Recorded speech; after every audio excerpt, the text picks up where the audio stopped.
Hello, ಇವತ್ತಿನ ವೀಡಿಯೋನ ನಾನು ಬೆಳಗ್ಗೆ ಬ್ರೇಕ್ಫಾಸ್ಟ್ ಕುಕ್ಕಿಂಗಿಂದ ಸ್ಟಾರ್ಟ್ ಮಾಡ್ತಾಯಿದ್ದೀನಿ. ಸೊ ಮೇಲ್ಗಡೆ ಟೆರೆಸಲ್ಲಿ ತುಂಬಾ ಚೆನ್ನಾಗಿ ಮೆಂತ್ಯ ಸೊಪ್ಪು ಬೆಳೆದಿತ್ತು. ಸೊ ಹಾಗಾಗಿ ಮೆಂತ್ಯ ಸೊಪ್ಪಿನ ಬಾತ್ ಮಾಡಿಬಿಡೋಣ ಅಂತ ಇಲ್ಲೆಲ್ಲ ಪ್ರಿಪೇರ್ ಮಾಡ್ಕೊಂಡು ಇಟ್ಕೊಂಡಿದ್ದೀನಿ. ಇದು ತುಂಬ ಸಿಂಪಲ್ಲು. ಮೆಂತ್ಯ ಸೊಪ್ಪು, ಈರುಳ್ಳಿ, ಟೊಮ್ಯಾಟೊ ಇದ್ಬಿಟ್ರೆ ಸಾಕು. ಆ್ಯಂಡ್ ಮಸಾಲೆಗೆ ಸಿಂಪಲ್ ಬೇಸಿಕ್ ಮಸಾಲೆ ಪಲಾವ್ಗೆ ಹಾಕೋ ರೀತಿನಲ್ಲೇ ಚಕ್ಕೆ, ಲವಂಗ, ಏಲಕ್ಕಿ, ಸ್ವಲ್ಪ ಶುಂಠಿ ಬೆಳ್ಳುಳ್ಳಿ ಪೇಸ್ಟು, ಖಾರಕ್ಕೆ ಹಸಿರು ಮೆಣಸಿನ್ಕಾಯಿ, ಒಂದು ಹಿಡಿ ಆಗೋಷ್ಟು ಕಾಯಿ ತುರಿ ಸ್ವಲ್ಪನಾದರೂ ಹಾಕ್ಕೋಬೋದು, ಜಾಸ್ತಿನಾದರೂ ಹಾಕ್ಕೋಬೋದು. ಇದ್ರ ಜೊತೆಗೆ ಸ್ವಲ್ಪ ಈರುಳ್ಳಿನಾದರೂ ಹಾಕ್ಕೋಬೋದು. ಬಟ್ ನಾನು ಪ್ಲೇನ್ ಇಡ್ತೀನಿ ಇದನ್ನು ಯಾವಾಗ್ಲೂ. ಬೇಕಿದ್ರೆ ಅದಕ್ಕೊಂದು ಸ್ವಲ್ಪ ಕೊತ್ತಂಬರಿ ಸೊಪ್ಪನ್ನು ಹಾಕಿನೂ ಸಹ ರುಬ್ಬಿ ಇಟ್ಕೋಬೋದು. ಒಟ್ಟಿನಲ್ಲಿ ಚೆನ್ನಾಗಿ ಚಟ್ನಿ ಹದದಲ್ಲಿ ರುಬ್ಬಿಟ್ಕೊಳ್ಳಿ. ನೆಕ್ಸ್ಟ್ ಇವಾಗ ಪಲಾವ್ ಮಾಡೋದಕ್ಕೆ, ಅಂದರೆ ಮೆಂತ್ಯ ಸೊಪ್ಪಿನ ಬಾತ್ ಮಾಡೋದಕ್ಕೆ ಒಂದು ಪಾತ್ರೆಯಲ್ಲಿ ಎಣ್ಣೆ ಹಾಕಿ ಅದಕ್ಕೆ ಪಲಾವ್ ಮಸಾಲೆ, ಚಕ್ಕೆ, ಲವಂಗ, ಏಲಕ್ಕಿ ನಾನು ರುಬ್ಬೋದಕ್ಕೆ ಹಾಕಿದ್ದೀನಿ. ಸೊ ಎಕ್ಸ್ಟ್ರಾ ಅದನ್ನು ಹಾಕಿಲ್ಲ ಇಲ್ಲಿ. ಪಲಾವ್ ಎಲೆ ಜೊತೆಗೆ ಸ್ವಲ್ಪ ಅನಾನಸ್ ಹೂವು ಮತ್ತು ಮರಾಠ ಮೊಗ್ಗು ಅಷ್ಟನ್ನು ಹಾಕಿಬಿಟ್ಟು ಜೀರಿಗೆ ಹಾಕಿದ್ದೀನಿ. ಒಂದು 2 ಈರುಳ್ಳಿ ಉದ್ದುದಕ್ಕೆ ಸ್ಲೈಸ್ ಮಾಡಿ ಹಾಕಿದ್ದೀನಿ. ಈರುಳ್ಳಿ ಒಂದು 2-3 ನಿಮಿಷ ಫ್ರೈ ಆದ ನಂತರ ಒಂದು ಹಿಡಿ ಪುದೀನ ಸೊಪ್ಪು, ಆನಂತರ ಕಟ್ ಮಾಡಿ ಇಟ್ಕೊಂಡಿದ್ದಂಥ ಮೆಂತ್ಯ ಸೊಪ್ಪು ನೋಡಿ ಎಷ್ಟು ಚೆನ್ನಾಗಿದೆ ಅಂತ.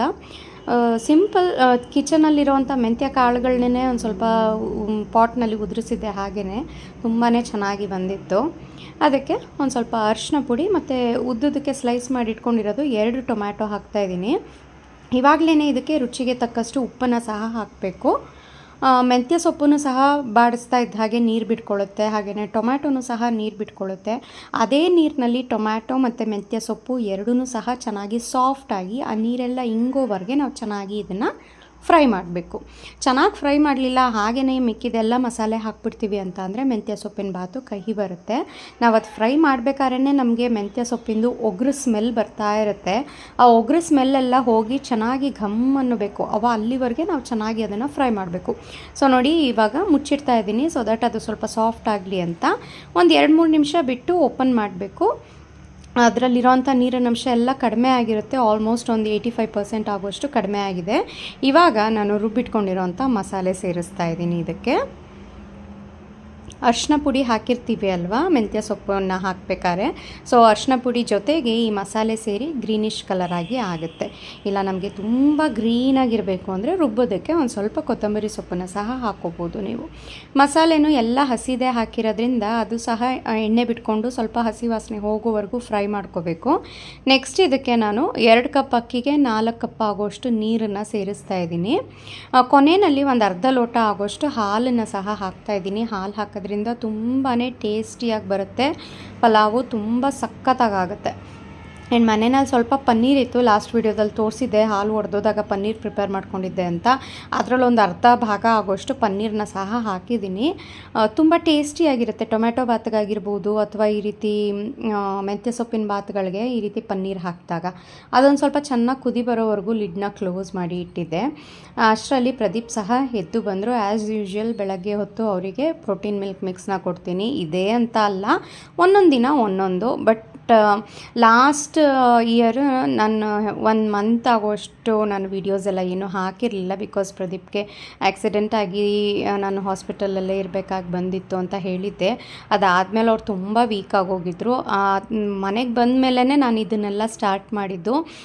ಹೊರಗಡೆ ಸಿಗೋವಂಥ ಫುಡ್ಸ್ನ ನಾನು ಈ ರೀತಿ ಮಿಲ್ಕ್ ಮಿಕ್ಸ್ಗಾಗಿರ್ಬೋದು ಅದೆಲ್ಲ ಕಂಪ್ಲೀಟ್ಲಿ ಸ್ಟಾಪ್ ಮಾಡಿ ಮನೆಯಲ್ಲೇ ಇದನ್ನು ಪ್ರೋಟೀನ್ ಮಿಲ್ಕ್ ಮಿಕ್ಸ್ ಆಗಿರ್ಬೋದು ಎಲ್ಲ ರೀತಿ ರಾಗಿ ಮಾಲ್ಟ್ಗಳು ಎಲ್ಲ ಕೊಡ್ತಾ ಬಂದಮೇಲೆ ತುಂಬಾ ಹೆಲ್ದಿಯಾಗಿದ್ದೀವಿ ಎಲ್ಲರೂ ಅಂತ ಹೇಳ್ಬೋದು.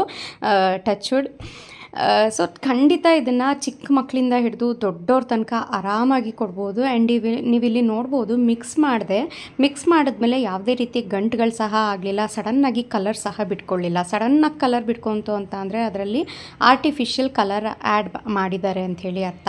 ನಿಧಾನಕ್ಕೆ ಕಲರ್ ಬಿಟ್ಕೊತು. ಅದು ಕೇಸರಿ, ನಾನು ಇದಕ್ಕೆ ಕೇಸರಿ ಹಾಕಿದ್ದೀನಿ, ಹಾಗಾಗಿ ನಿಧಾನಕ್ಕೆ ಕಲರ್ ಬಿಟ್ಕೊಂಡಿದೆ. ಅದು ನೋಡಿದ್ರೇ ಗೊತ್ತಾಗ್ತದೆ ಸಖತ್ ಟೇಸ್ಟಿಯಾಗಿರುತ್ತೆ ಅಂತ. ಎಕ್ಸಾಕ್ಟ್ಲಿ ಬಾದಾಮ್ ಹಾಲು ಕುಡಿದೋ ರೀತಿನಲ್ಲಿ ಅದು ಟೇಸ್ಟ್ ಇರುತ್ತೆ. ತುಂಬ ಚೆನ್ನಾಗಿದೆ. ಆ್ಯಂಡ್ ನೆನ್ನೆ ಇನ್ನೂ ವಿಡಿಯೋದಲ್ಲಿ ತೋರಿಸಿದ್ದೆ ನಾನು ಫುಲ್ ಅರೌಂಡ್ ಒಂದು 12 kg ಆಗೋಷ್ಟು ನಾನು ಪ್ರೋಟೀನ್ ಮಿಲ್ಕ್ ಮಿಕ್ಸ್ ತಯಾರು ಮಾಡಿದ್ದಿದ್ದು ಇವತ್ತಿಗೆ ಕಂಪ್ಲೀಟಾಗಿ ಖಾಲಿ ಆಗೋಯಿತು. ಅಷ್ಟು ಆರ್ಡರ್ಸ್ ಬಂದಿದೆ ನನಗೆ ಪ್ರೋಟೀನ್ ಮಿಲ್ಕ್ ಮಿಕ್ಸ್ಗೆ. ಒಬ್ಬೊಬ್ಬರು 1 kg, ಅದು ರೇಟ್ ಸ್ವಲ್ಪ ಜಾಸ್ತಿನೇ ಇದೆ, ಯಾಕೆಂದರೆ ಅದು ತುಂಬ ಎಲ್ಲ ರೀತಿ ಡ್ರೈ ನಟ್ಸು ಮತ್ತು ಸೀಡ್ಸು ಎಲ್ಲ ಹಾಕಿ ಮಾಡೋ ಅಂಥದ್ದು, ಮಖಾನ ಎಲ್ಲ ಇರುತ್ತೆ.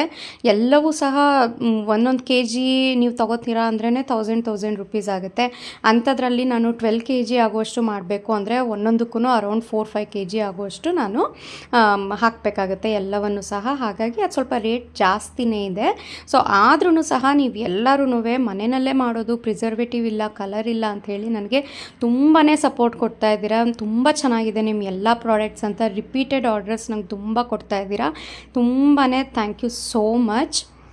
ಆ್ಯಂಡ್ ಇವಾಗ ಸ್ವಲ್ಪ ಬಿಸಿಲು ಜಾಸ್ತಿ ಅಲ್ವಾ, ಯಾವಾಗ್ಲೂ ನಾನು ಅಂಬ್ಲಿ ಕುಡಿತಾ ಇರ್ತೀನಿ ಆವಾಗವಾಗ. ಊಟಕ್ಕಾಗಿರ್ಬೋದು, ತಿಂಡಿಗಾಗಿರ್ಬೋದು, ರಾತ್ರಿ ಡಿನ್ನರ್ಗಾಗಿರ್ಬೋದು. ನಾವು ಊಟ ಮಾಡೋದಕ್ಕಿಂತ ಮುಂಚೆನೇ ಒಂದು ಲೋಟ ಅಂಬ್ಲಿ ಕುಡಿದ್ಬಿಟ್ರೆ ನೀವು 2 ಕಪ್ ರೈಸ್ ತಿನ್ನೋರು 1 ಕಪ್ ರೈಸ್ ತಿಂತೀರಾ. ಆವಾಗ ನಿಮಗೆ ವೆಯ್ಟ್ ಮ್ಯಾನೇಜ್ಮೆಂಟ್ಗೂ ಹೆಲ್ಪ್ ಆಗುತ್ತೆ.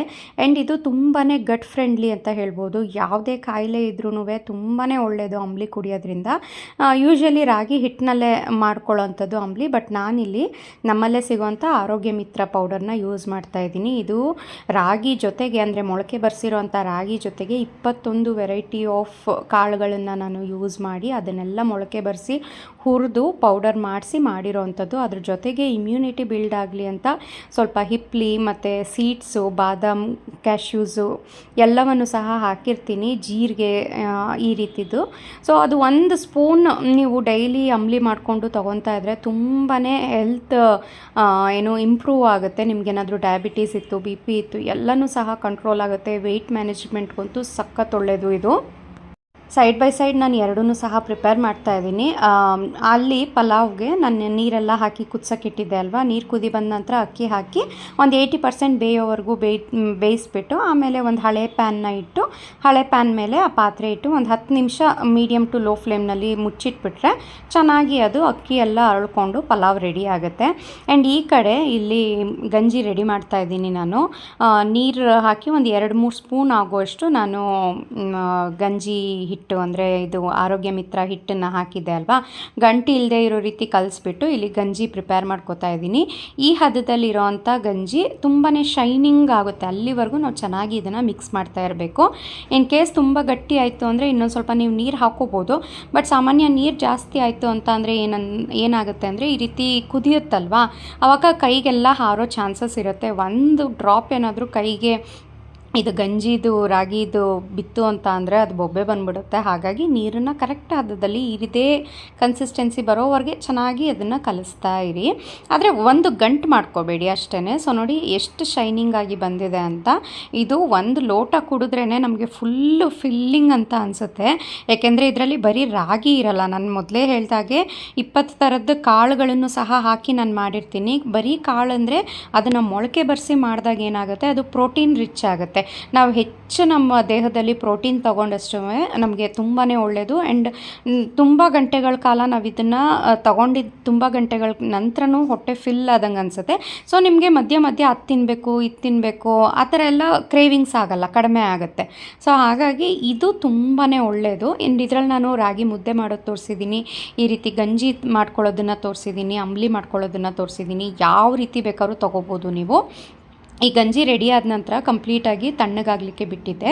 ತಣ್ಣಗಾದ ನಂತರ ಇದನ್ನು ಒಂದು ಪಾತ್ರೆಯಲ್ಲಿ ಒಂದು ಅರ್ಧ ಲೀಟ್ರ್ ಆಗುವಷ್ಟು ನೀರಿಗೆ ಈ ಗಂಜಿ ಹಿಟ್ಟನ್ನು ಸೇರಿಸಿ 1/4 ಲೀಟ್ರ್ ಮೊಸರನ್ನು ಹಾಕಿ, ರುಚಿಗೆ ತಕ್ಕಷ್ಟು ಉಪ್ಪನ್ನು ಹಾಕಿ ಚೆನ್ನಾಗಿ ಮೊಸರನ್ನು ಕಡಿಬೇಕು. ಸೊ ಇವಾಗ ಇದು ಅಂಬ್ಲಿ ರೆಡಿ. ನಮ್ಮಲ್ಲಿ ನಾನು ಡೈಲಿ ಅಂಬ್ಲಿ ಕುಡಿಯೋಕ್ಕಾಗಲ್ಲ, ಅಂದರೆ ಗಟ್ಟಿ ಥರ ಮಾಡಿಕೊಂಡು ಕುಡಿಯೋಕ್ಕಾಗಲ್ಲ. ಡೈಲಿ ಮಜ್ಜಿಗೆ ಅಂತೂ ಕುಡಿತೀವಿ. ಸೊ ಮಜ್ಜಿಗೆ ಹದದಲ್ಲೇ ನಾನು ಇದನ್ನು ಮಾಡಿಬಿಡ್ತೀನಿ.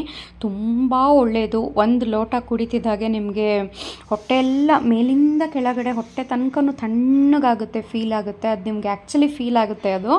ಆ್ಯಂಡ್ ಮಜ್ಜಿಗೆಗೆ ನಾವು ಈ ರೀತಿ ಬೆರೆಸ್ಕೊಳ್ಳೋದ್ರಿಂದ ಪ್ರೋಬಯೋಟಿಕ್ಕು ಸಹ ಆಗುತ್ತೆ, ಗಟ್ ಫ್ರೆಂಡ್ಲಿನೂ ಸಹ ಆಗುತ್ತೆ. ಆ್ಯಂಡ್ ಊಟಕ್ಕಿಂತ ಮುಂಚೆ, ತಿಂಡಿಗಿಂತ ಮುಂಚೆನೇ ನೀವು ಇದನ್ನು ಕುಡಿದ್ಬಿಟ್ರೆ, ನಾನು ಮೊದಲೇ ಹೇಳ್ದಾಗೆ ಹೊಟ್ಟೆ ಫಿಲ್ ಅಂತ ಅನಿಸುತ್ತೆ ಅಲ್ವಾ. ನೀವು 2 ಕಪ್ ರೈಸ್ ತಿನ್ನೋರು ಆವಾಗ ಹೊಟ್ಟೆ ತುಂಬಿದ್ಯಪ್ಪ ಅಂತ ಅಂದ್ಬಿಟ್ಟು 1 ಕಪ್ ರೈಸಿಗೆ ಬರ್ತೀರಾ. ಸೊ ಈ ರೀತಿ ಮಾಡಿದಾಗ ನಿಮಗೆ ವೆಯ್ಟ್ ಮ್ಯಾನೇಜ್ಮೆಂಟ್ಗೂ ಸಹ ತುಂಬಾ ಹೆಲ್ಪ್ಫುಲ್ ಆಗುತ್ತೆ. ಆ್ಯಂಡ್ ಇವಾಗಂತೂ ತುಂಬ ಬೇಸಿಗೆ ಬಿಸಿಲು ಸಖತ್ ಜಾಸ್ತಿ ಆಗಿದೆ. ಅದರಲ್ಲೂ ಈ ರೀತಿ ಅಂಬ್ಲಿ ಕುಡಿಯೋದು ತುಂಬಾ ಒಳ್ಳೆಯದು. ಆ್ಯಂಡ್ ಡೈಲಿ ನಮ್ಮಲ್ಲಿ ಇದನ್ನು ನಾನು ರಿಚುವಲ್ ಫಾಲೋ ಮಾಡೇ ಮಾಡ್ತೀನಿ. ಮಜ್ಜಿಗೆ ಥರ ಮಾಡಿಬಿಡ್ತೀನಿ. ಆ್ಯಂಡ್ ಪ್ರದೀಪ್ಗೆ ನಾನು ಒಂದು ಲಂಚ್ ಪ್ಯಾಕ್ ಮಾಡಿ ಕಳಿಸ್ತೀನಿ ಅಲ್ವಾ, ಅವ್ರಿಗೆ ಈ ರೀತಿ ದೊಡ್ಡ ಲೋಟದಲ್ಲಿ ಸ್ಟೀಲ್ ಈ ರೀತಿ ಕಂಟೈನರ್ ಬರುತ್ತಲ್ಲ ಅದಕ್ಕೆ ಹಾಕಿ ಫಿಲ್ ಮಾಡಿ ಕೊಟ್ಟು ಕಳಿಸ್ಬಿಡ್ತೀನಿ. ಮಧ್ಯಾಹ್ನಕ್ಕೂ ಅವರಲ್ಲಿ ಕುಡ್ಕೊತಾರೆ. ಆ್ಯಂಡ್ ನಾನಿಲ್ಲಿ ತಿಂಡಿಗೂ ಸಹ ತೊಗೊತೀನಿ, ಮಧ್ಯಾಹ್ನ ಊಟದ ಜೊತೆಗೂ ಸಹ ತೊಗೊತೀನಿ, ರಾತ್ರಿ ಅಡುಗೆಗೂ ಸಹ ಒಂದು ಲೋಟ ಆಗೋಷ್ಟು ಈ ಅಂಬ್ಲಿನ ತೊಗೊತೀನಿ. ತುಂಬಾ ಒಳ್ಳೆಯದು. ಆ್ಯಂಡ್ ನನಗೆ ನಿಜ ಹೇಳ್ತಿದ್ದೀನಿ, ನಾನು ಅಲ್ಲಿ ಎಷ್ಟು ರೈಸ್ ಕ್ವಾಂಟಿಟಿ ಹಾಕ್ಕೊಂಡಿದ್ದೆ ಅದರಲ್ಲೊಂದು 1/4 ಭಾಗ ಬಿಟ್ಟೆ ನಾನು, ಅಷ್ಟು ಫಿಲ್ ಅನಿಸ್ಬಿಡ್ತು. ಸೊ ಇದಾಗಿತ್ತು ಇವತ್ತಿನ ಕುಕ್ಕಿಂಗ್ ವ್ಲಾಗ್. ಶಾರ್ಟ್ ಆ್ಯಂಡ್ ಸ್ವೀಟಾಗಿ ಇವತ್ತು ನಾನಿಲ್ಲಿ ಎಂಡ್ ಮಾಡ್ತಾ ಇದ್ದೀನಿ. ನೆಕ್ಸ್ಟ್ ವಿಡಿಯೋದಲ್ಲಿ ಮತ್ತೆ ಸಿಗ್ತೀನಿ. ಆ್ಯಂಡ್ ನನ್ನ ಮನೆಯಲ್ಲಿ ತಯಾರಾಗುವಂಥ ಯಾವುದೇ ಪ್ರಾಡಕ್ಟ್ಸ್ ಬೇಕು ಅಂತ ಅಂದರೆ ನಿಮಗೆ ಮೇಲ್ಗಡೆ ಸ್ಕ್ರೀನ್ ಮೇಲೆ ಕಾಣಿಸ್ತಾ ಇದೆಯಲ್ಲ ನಂಬರು, ಅದಕ್ಕೆ ವಾಟ್ಸಪ್ ಮಾಡಿ ಅಥವಾ ಕಾಲ್ ಮಾಡಿ, ಖಂಡಿತ ಫ್ರೀ ಇದ್ದಾಗ ರಿಪ್ಲೈ ಮಾಡ್ತೀನಿ, ಕಾಲ್ ರಿಸೀವ್ ಮಾಡ್ತೀನಿ. Thank you so much for watching.